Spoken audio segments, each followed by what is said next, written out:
Hi, my name is Juliette, and I am the creator and host of Connecting the Dots podcast. I love ideas and problem solving, and my career in communications has led me down a path of curiosity. Why we do what we do, how we tell better stories, and how African scientists solve everyday problems. Join me on this enlightening and entertaining exploration of African science like you've never experienced before. Get ready to laugh, learn, and be inspired. Today, I am joined by Dr. Musonda Mumba, who is the Secretary General at the Convention of Wetlands in Switzerland. Born in Zambia, Dr. Mumba is an environmentalist with 25 plus years of global expertise in environmental management and sustainable development. Her illustrious career spans continents, starting from her home country in Zambia, where she worked as a biologist at the Environmental Council of Zambia, studying the water hyacinth in Kafue River.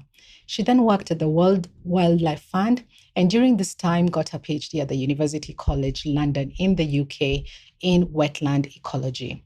This path then led her to the UN Environment Programme and the UN Development Programme. She's a brilliant writer and a self-described stubborn optimist. She's received numerous accolades, including in 2022 when she was one of 16 women recognized by the Global Landscape Forum for her work in restoring the planet. In 2009, she founded the Network of African Women Environmentalists, NAWE, and is recognized globally for her influential work in conservation.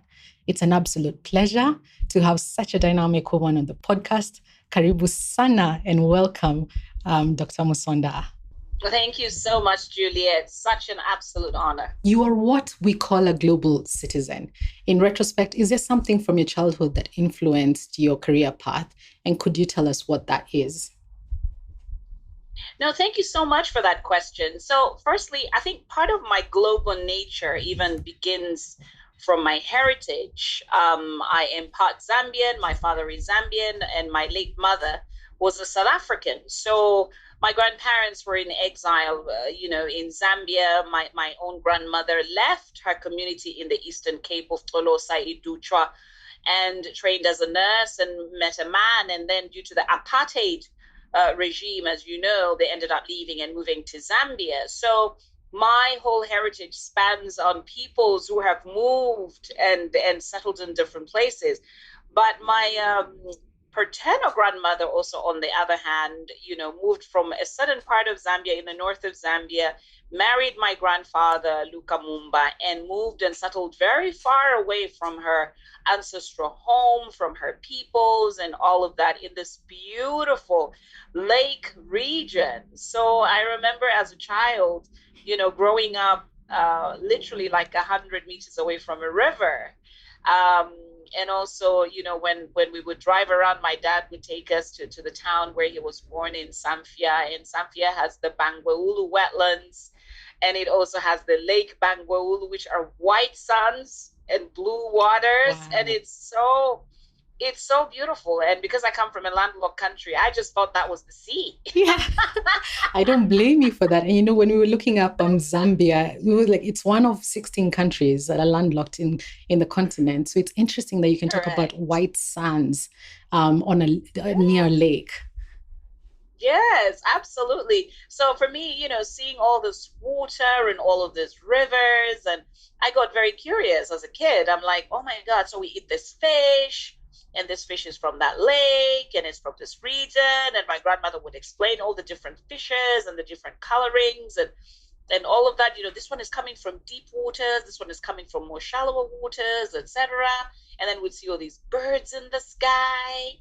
And my grandmother would tell us, the swallows are arriving. And if the swallows arrive, that means that the rains are nearing. And so the rainy season is going to start.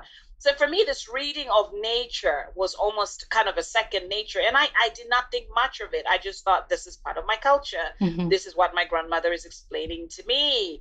And then, fast forward 20, 40 plus years on, I suddenly, I'm sitting in the UN corridors and people are like, indigenous knowledge systems. And I was like, oh my God, is that what my grandmother's story was about? Right. Oh gosh. And she didn't have any formal schooling, did she? Well, she did, she had some primary education, mm-hmm. but, she was also very self-taught.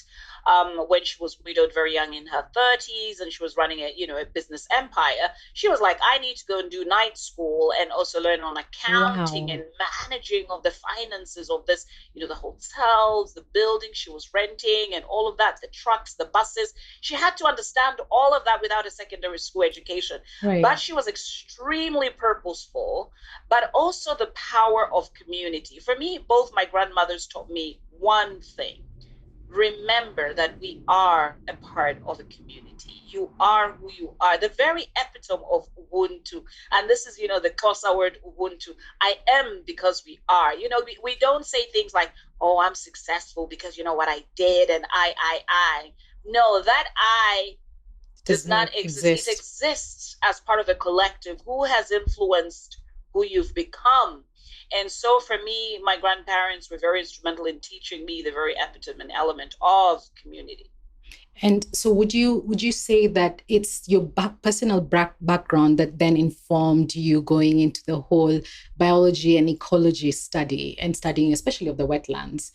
Yes and no. So, as you get to secondary school, you start being asked, what career do you want to go in? And I remember just sort of discussing it very informally with my dad and my late stepmother. And I said, because my stepmom was a nurse, and now, see all these doctors in the corridors. And she'd like, if you want, you can be a doctor, but I need to take you to the hospital so that you understand what it's like to be a doctor. And I remember walking through those corridors and thinking, goodness, no, the smells and just seeing all these sad, sick people. Yeah. I don't want to be, I know that, healing someone is important and it's good, but I don't want to be in that space. And I just hated the sight of blood. I was like, oh, Like most blood. of us do, actually. Yeah.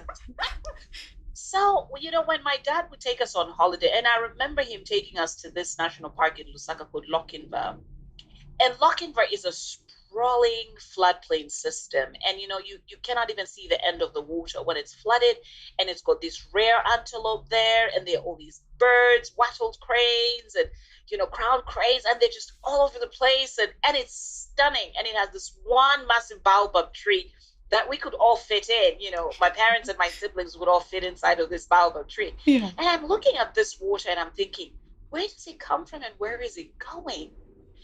And so because of that, I thought so much. So by the time I was registering for my program in the University of Zambia, I was like, you know what? There's this very interesting program on conservation biology. Mm-hmm. Maybe I should explore that. But of course, people kind of like whisper on the other side of your ear and say, can it get you a job? Yeah. So you begin to question yourself. But my Professor Harry Chapwala, was my lifeline. He was like, we're going to go to this national park. It's called Lochinvar. I don't know if many of you have even heard about it. I was like, that's my holiday as a kid. and it was, it was like serendipity. Yeah. That's very interesting. And I ended up doing my PhD there later. Yeah. Amazing. And in your first assignment as an ecologist in Zambia, you were dealing with water hyacinth in the Kafue River. Mm-hmm. In East Africa's Lake Victoria, this is such a problem. This aquatic plant is definitely a menace. What is it about this plant that makes it such a big, big problem? And how do we get rid of it? Well, firstly, the water hyacinth is an invasive plant species. So that means that it is not native at all to the African waters. It's originally from the Amazonia region, so somewhere in Brazil, and somehow it found its way in the waters here in Africa, usually as an ornamental plant. And I don't know if you've had a chance to see it. I mean, it has a beautiful purple flower. Yeah. And so for many people, they're like, I just want to use it in my pond. For those of people that live close to sort of rivers and lakes, I just want to use it over here in this location. Don't worry.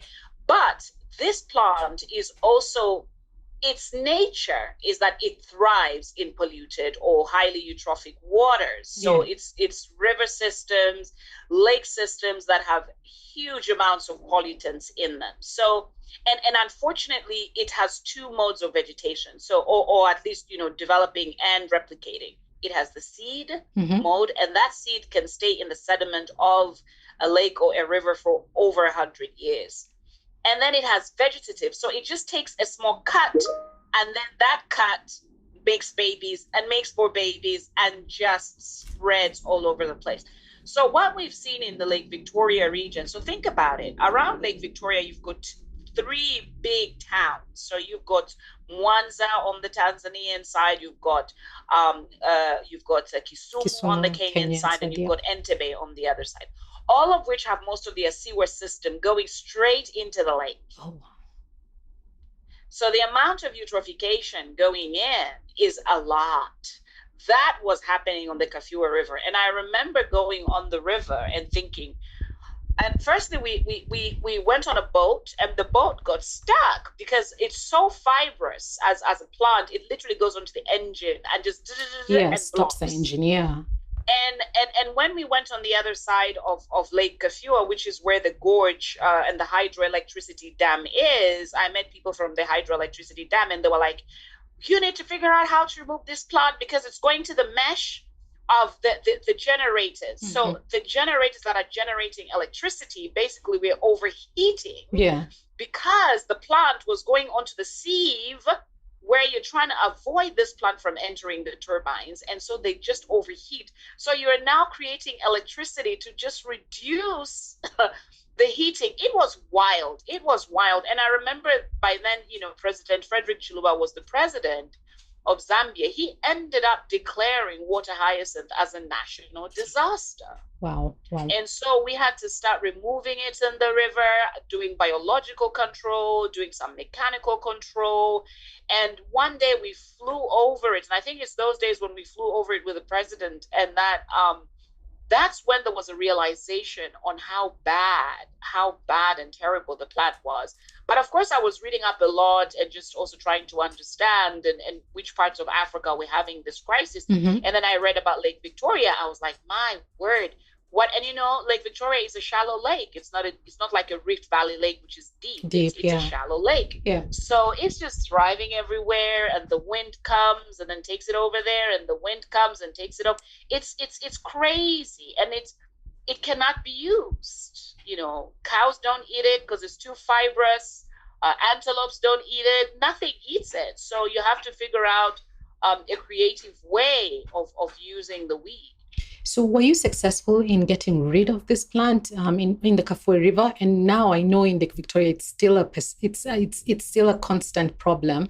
What are the ways in which we can recommend, the clearing up of the plant? You cannot fully get rid of it. Unfortunately, like I said, so remember what I said at the beginning, that the seeds of this plant can stay in the sediment, in the sediment of the lake or the river for well over 100 years. So that means they just require the right environment to basically sprout. So we were successful in controlling, not managing, in just controlling to make sure that there isn't that many plants going towards the sieve of the generators, the hydroelectricity generators. Yeah. And similarly, we've seen in the Lake Victoria, what I've seen, I remember visiting a few years ago, I remember visiting a space in both Entebbe and also on the Kisumu side where they're now harvesting the water hyacinth to actually make furniture. Yeah. And garden furniture and others. You have to figure out a way. I was in India this last February, and I was amazed, and I got a gift. I actually have it somewhere. I got a gift where they made paper from water hyacinth. So this is also one of the things that for me, I really want to do, because what learnings can we share from different regions that are having the same problem? Because, for me, there's power in connecting and sharing how you can find solutions. And it was amazing. I mean, they're using this paper so it's bio paper. It's now you can use it in the printer. You can use it for drawing. That's amazing. You can use it for packaging. This guy in India was so amazing. He actually did all his wedding invitation cards on water hyacinth paper. That is amazing. Was so original, isn't it? That is very cool. I was like, this is so cool. So there are solutions for it, but we cannot get rid of it. It's already in the system. All we can do is how do we control it to a level that is manageable, that we can have aviation, our boats are not getting stuck, the fishermen's boats are not getting stuck, or it's not blocking the pipes, the water intake pipes and all of that. So it's finding a reasonable approach on how the plant can be managed. That's fantastic. And you've spoken to a couple of places you've been, just understanding ecological systems, across different countries. You moved from Zambia and moved into Kenya, and then now you're based in Switzerland. Tell us a little bit about what are you doing at the Ramsar Convention of Wetlands? What excites you there? What is it that you're so excited to be doing? And we followed you, so we've seen that you've been traveling a lot, meeting with various presidents. Yeah, so what is it that excites you about the work you're doing? Right. So I don't know, Juliette, if you know that actually part of my career started at the Ramsar Convention. So I was an intern in 1998. So I left Zambia in 1998 to move to Switzerland as an intern at this same convention. And now I have returned over 25 years later as the Secretary General to head the convention. Wetlands, as I started on, wetlands are in my heart. So when this opportunity came about, I was like, you know what, why not? And what's beautiful about the convention and wetland systems is that, this is the one space that also gives me hope, because I have seen communities wherever they live in the world. I'm very fortunate and very lucky on many accounts. We're a convention with 172 countries around the world. In fact, soon to be 173. Wow. We have a new country just joining. And over 2,500 sites, what are called Ramsar sites. So these are sites that countries designate. So Kenya, for example, has designated all the Rift Valley lakes. So Lake Naivasha, Lake Elementaita, Lake Bogoria, all of these lakes are Ramsar sites. So imagine I get invited by these governments that say, well, Dr. Mumba, we want you to come over, and we're having issues with this lake system, and we're having issues with businesses that are doing yada, yada, yada, or communities are reflecting on this, or this is what we've restored. So I get the chance to see these different places. And for me, it's such an eye-opener because all systems are extremely different. Extremely different. Like I was in Shenzhen in Hong Kong in China, and there are these two wetland systems that have mangrove systems, and right behind these wetland systems are skyscrapers. So you're kind of like, wow. You see the city rising on two sides, and then you have this wetland system where people come, where communities come, where they're celebrating the birth of a bird and the migratory pathway of many bird species. And the local citizens of these cities all come to this space, for walks and for all of that. So I'm very lucky in many instances because I get to see spaces where both the state actors, mayors, politicians, etc., and non-state actors like women, youth, businesses, individuals, farmers are doing such amazing stuff, so much amazing stuff. I just came back from Bali in Indonesia, and I don't know if you've ever heard of the Subak system. No, now, what the is Subak it? is a rice paddy system from the 9th century, and it's still there. Yeah. And they grow black rice. I have never seen black rice growing. That I have seen. I've seen black rice, so I can say yes. So Juliette, I was like, okay, so then just open it up for me. So they open it up in the pod, and they're like, this is the black rice. It's called heritage rice. But what fascinated me is because in the culture of the Balinese, in their culture, water is sacred. Yeah.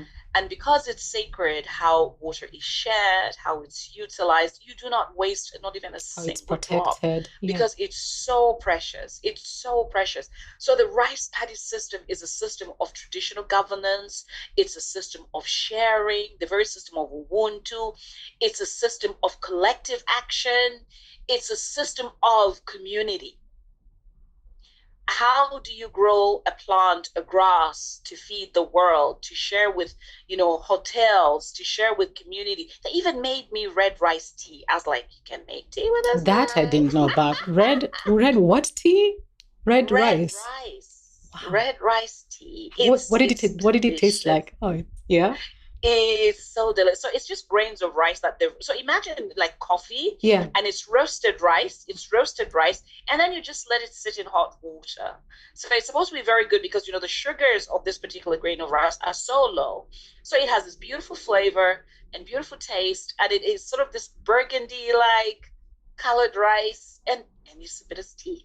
Are there other examples? And, I want us to go quickly into NAWE because I'm really inspired by, what made you start a network of African women environmentalists. Was it an empowerment sort of agenda? Did you want women to begin to contribute to protecting the ecological systems, the waterways? We've just talked about Indonesia. Right. What was it that inspired you? And then what are the successes you've seen in the last couple of years since its establishment? So, what really inspired me, like I said, my grandparents were incredibly instrumental in how they influenced me in terms of my culture, my value system, but also back again to the issue of community. So when I joined the United Nations system, I realized that, when you speak and you're a good speaker, people tend to say, oh yeah, we want Dr. Musonda, only her. And She can't be everywhere. Like, no, exactly. Yeah. I was like, no. Because I had traveled the breadth of and width of Africa. I said, no. I will recommend someone who's doing work over there and over there in that corner of Africa. And remember, this is at a time, before social media was even incredibly prolific. And I said, look, I know this woman in Cameroon. Her name is Cecile Njebet. Cecile has been working on land rights and access to rights, of land for women in the mangrove system, in the Sahel, in different places. And I'm like, what? We've never heard of Cecile. And I was like, well, Cecile is busy doing what she's doing and changing policies at the government and really local levels. So I gave them Cecile's name. And then they'll be like, oh, yeah, we want to go to Uganda and we're struggling and we can't find. Okay, in agriculture and food system in Kenya, and I said, okay, I'll connect you with Nasike Claire because Nasike has been working on sovereignty of seeds and community and and this and this. Here's her name. Here's her email address. Then I thought, oh my goodness, I'm naming all these different women, but I'm not bringing them together. And I haven't figured out a platform or a mechanism that brings them together in a space of community. That's when 1st of March 2019, when the UN Decade on Ecosystem Restoration was also launched at the UN General Assembly, that's when I thought this is serendipitous. We're going to be, the woman who drove the whole agenda on the restoration agenda at the UN was a woman from El Salvador. Her name is Dina Paul, and she used to be the Minister of Environment. And I said, this is absolutely amazing because I'm seeing this feminine energy, this agenda where women are changing things even at the highest level. So that same week when the decade was launched on the 8th of March, which is International Women's Day, we launched NAWE together with my other sisters that I co-founded. And NAWE really came about when, I was in the middle of dinner with a few girlfriends and I said, how do we bring together community from different aspects and different corners of Africa? And because of that, and what's been so amazing is Cecile Njebet, for instance, she won the Wangari Maathai Award at the Forest Congress, which is amazing. Sheila Chuboju, Dr. Sheila Chuboju, who's the executive director of Alliance for Science, as you know. She's also one of, sort of world award winning. She's also incredible. Dr. Rose Mwebazai is the director for Africa at UNEP, also very incredible, many accolades, recognition. Tandi Mwape, Ms. Mwape, she's now the head of OCHA in Indonesia and the Asian region, working on humanitarian affairs. She designed the most incredible humanitarian and diplomacy process for IFRC when she was at the Red Cross. I can go on and on. Yeah, that's a long list of amazing women. Wanjira Maathai, the daughter of Wangari Maathai, is one of the founders of NAWE. She's amazing. She's just going, not only perpetuating the legacy of her mother, but also really speaking very strongly on how she's seen these dynamics play out in, WRI. She works for World Resources Institute. And these women are phenomenal. And that for me is what keeps me going. Every day there's a story, there's a narrative. And what I love about NAWE is it's intergenerational. Yeah. So it's older women And the much younger younger ones. women up sort of who are just pretty Amazing. much teenagers. Yeah. So how do we inspire this group of women, but also learning from each other? Because a lot of times you see women saying, "Oh, that's just a child," these youth. And no, they have No, something to teach us. they do. They They have do. something to teach us, and that's why for me is how do you approach the space with humility and say, "I want to learn more. I want to learn more to be able to influence the change." And I'm fortunate enough. You asked me about, what I find most inspiring and happy about coming back to the convention and also being the Secretary General is because I'm sitting on tables that many of my sisters have not and will not. Yeah. And so when I sit there, I have 10,000 behind Women me behind and you. more.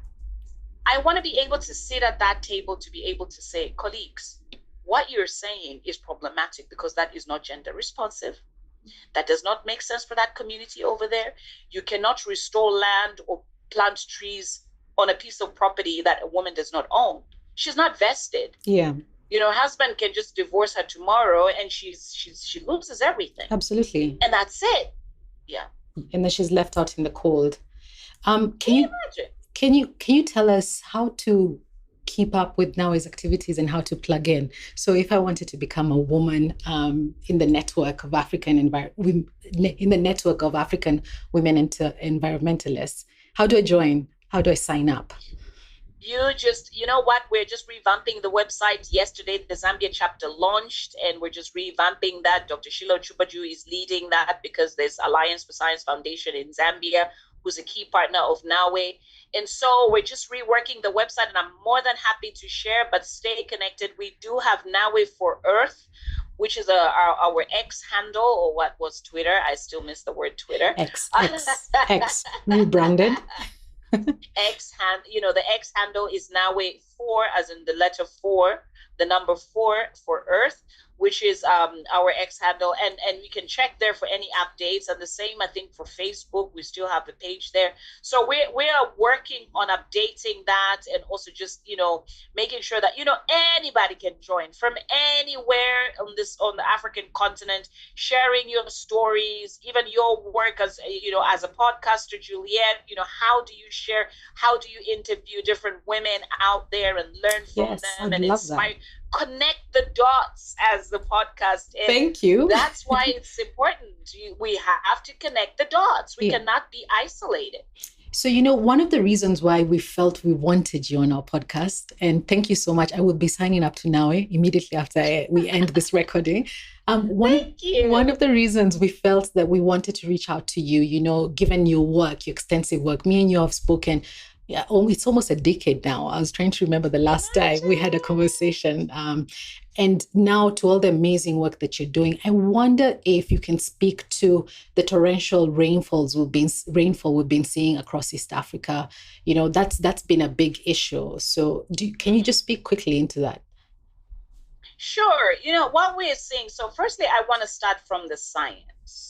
We know that the Intergovernmental Panel on Climate Change, IPCC, did predict, working together, by the way, I must let you know, in Nairobi, Kenya, around Dagoretti, is a climate center lab that monitors every day with a high-end technology and data and machinery, i.e., these computers that compute all the data from rainfall, from temperatures, etc., all around the IGAD region. Yeah. So they input that information into the IPCC, run the models, and with those models, they can be able to predict. Now, the interesting thing is around Kenya, Tanzania, Somalia, what you see, this is the Eastern Seaboard. What we're seeing is that the temperatures in the sea are rising very quickly. Now, this rise, and we saw this in 2021, if you remember when COVID happened, actually 2020, March, when COVID happened, we had a lot of flooding in Kenya. Yeah. And it was crazy. Why? Because the temperatures of the sea rose so quickly that the moisture content rises up very quickly. And already there's rainfall on land. So there's what is called a dipole. And the dipole basically creates a swell over here and then meets the moisture on land. So the amount of rain that carries, that rain went all the way into Burundi, all the way into Rwanda. It was wild, into Uganda. And then you see all these, flooding, etc. Add to that plastic debris, chafu, as we call it, and dirt and everything that has blocked all the pipes, the drains, and all of that. Right. The flooding even gets amplified. Now, what we've witnessed this year, which happens to be an El Nino year, the El Nino year is a year when the rainfall tends to be exacerbated. But remember, an El Nino year is very cyclic. However, what we're having is El Nino plus climate change combined. Oh my goodness. Together. Disaster. And the effect of the amount of moisture that comes into a system is even more. So this amplification of rainfall, this is why we saw loads of flooding in Nairobi, loads of flooding in many parts of Kenya, and we saw the extremes. A few months ago, it was drought. Right. And then suddenly it was, so we're going to be seeing these extremes. And this is what's making the spaces very difficult. How do you recover? You're just about recovering. You're hit with another one. No rain. Right. You're just about recovering.